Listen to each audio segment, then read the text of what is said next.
The Sealand Skull, proof that aliens died on Earth.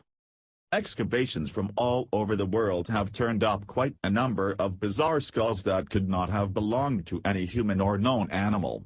The Sealand Skull is one of the strangest, and least known, supposedly alien craniums out there.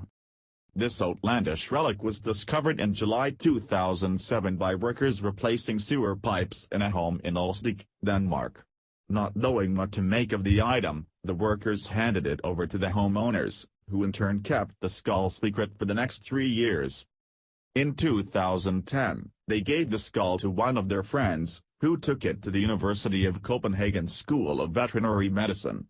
A committee of doctors analyzed the cranium and concluded that although resembling a mammal, certain features make it impossible to fit the animal into Linnaean taxonomy. The Sealand Skull shares several similarities to that of a human, but it is 50% larger than an average male's. Its eye sockets are wider, deeper and set farther apart. These characteristics seem to suggest the creature it belonged to was most likely adapted to low-light conditions, if not nocturnal altogether. The thin chin and smaller nostrils would have also contributed to its alien appearance. Another striking feature is the size of its upper canines, considerably longer than a human's and overlapping the lower row of teeth. It would have been disturbing to encounter this conspicuous, long-fanged predator, especially at night. After the panel of doctors deemed the skull unidentifiable, it was sent to the Niels Bohr Institute, where carbon-14 dating revealed its mysterious bearer had died sometime around 1300 AD. However, this information did not appear to match the skull's condition. It was found in a state of preservation which suggested it was never buried for long, a couple of decades at most. Having been discovered above the sewer pipes installed in the 1970s, the skull was most likely hidden in recent years. The Sealand Skull did not make it to Ølstykke by accident. For hundreds of years, the area has been home to an ancient esoteric society called the Order of Pegasus Light, or Deluxe Pegasois. Dating back to the 14th century AD, this obscure brotherhood has always been privy, their motives and dealings unknown to any and all outsiders. Among their ranks were illustrious minds such as William Shakespeare, René Descartes, Thomas Jefferson and H.G. Wells, or so they say.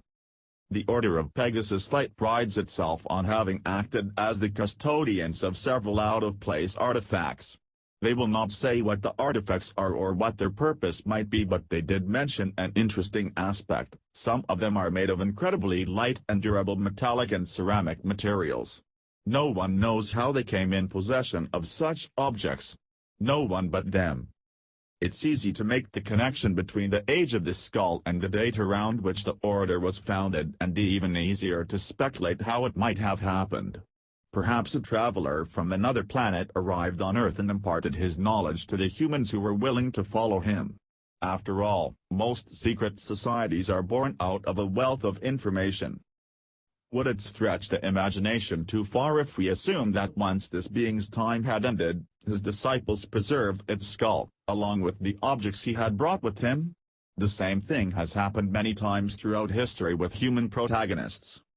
Several sources have linked the Sealand Skull to the Illuminated Order, mainly because the house where it was dug up had once belonged to one of their members. In the end, it seems as though they managed to recover the artifact since it vanished in 2011 and no one knows where it is. The Sealand Skull remains a puzzling mystery, but it can handle one more question: does the answer to the riddle lie in the constellation of Pegasus?